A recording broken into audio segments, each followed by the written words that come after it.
Look at this. This is my phone. I bought a dumb phone to fully replace my smartphone, and it's actually quite nice. This is a review of it, why I bought it, and why I should consider it. So this is the Energizer long name. Yes, Energizer, the battery brand. It's actually Avenir Telecom who makes these phones under the Energizer brand. And here we have one of their examples.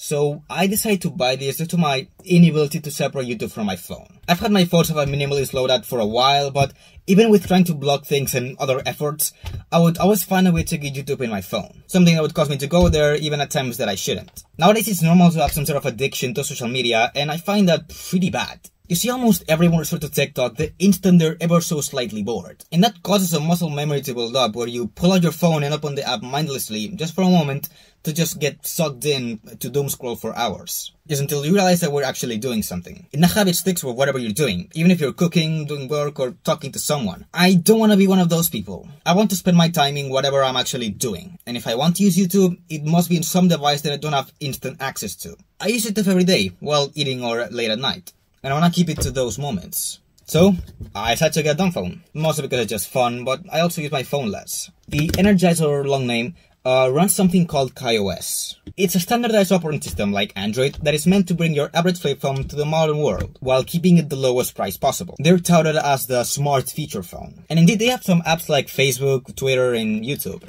And some other icky apps. This actually used to have Google Assistant even. But they're not as big of a deal like in smartphones because of this. The buttons make using these apps less enticing. Also, apps tend to be web views, so they're kinda slow. Now I'm thinking that if you're going to get a dumb phone, you're better off with an actual old school dumb phone that doesn't have these things. But here's where it gets good. Not only these phones have 4G and Wi-Fi, but they also have WhatsApp. Or here in Europe, if you want to text, use WhatsApp. Nobody uses SMS or iMessage. And alternative apps like Signal, Telegram can exist, but everyone is in WhatsApp. That makes switching to some dumb phones kinda hard, since a big chunk of my communications happens through WhatsApp, and it cannot always be replaced by phone calls. Indeed, the only app that I really use in here is WhatsApp, and it works fine. There are some limitations which suck, like I can't view single view messages, or media bigger than 8 megabytes. But other than that, it's standard messaging. And yes, using the phone keypad. Let's talk about that. Using the D-pad to navigate the interface is actually quite satisfying, and I like it better than touch, honestly.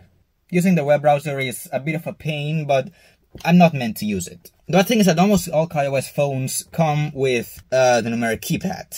So it means I have to press the 2 key 3 times in order to get the letter C. It does slow you down, and I do really wish that QWERTY keyboards were more common in KaiOS. Only 2 phones come with QWERTY, the Geophone 2 and the Gia G QWERTY. And none of these are sold in Europe, and there's almost no way to get them here easily. You can use texting like this, even if it's taking a while to write something long. And thankfully, voice messages work perfectly, which you'll be doing even if you're a hater of them like me.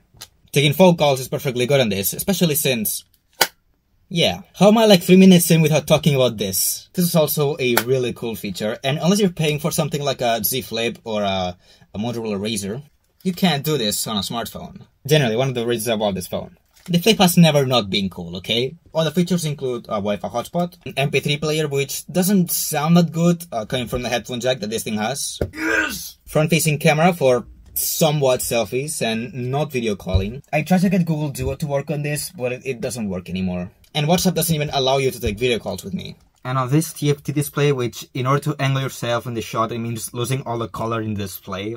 Like honestly, it's kind of fine for me to have no video calling. And other than that, the phone is kinda slow.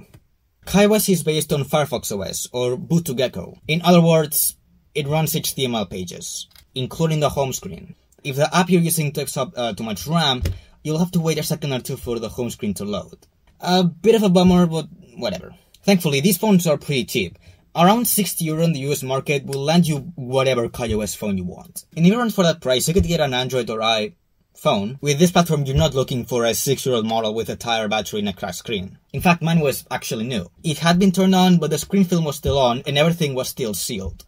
I've been using this thing for about a week or two, and I don't think I'm coming back to smartphones. Even if I get actual typing and a Discord app, I like this phone. It doesn't distract me, and it's a unique change of pace. I would like iOS to be better though, although it's in a weird state right now and might not improve much. The future for this category actually seems to be Android flip phones. And with phones like the Cat S22, Xiaomi Chin phones and other, the idea of the dumb phone with some smart features is still living. I don't know how distracting they're going to be if they're on Android. And they do have a touchscreen, but if you don't want one, you can get one of those Japanese key-type phones. And for those on smartphones, I ask you to consider if your relationship with yours is healthy. Most people don't have one with their phones. Just look at your screen time settings and check how many pickups you do, and what's the first step that you always use. If you have Instagram in that place, you've already lost. It's never too late to start dialing back your social media usage. And if you still like watching TikToks, maybe just keep the app on the device that's only at home, like a tablet, laptop, or just an old phone. Something that you can actually put away and hide, and when you leave the house, it doesn't go with you.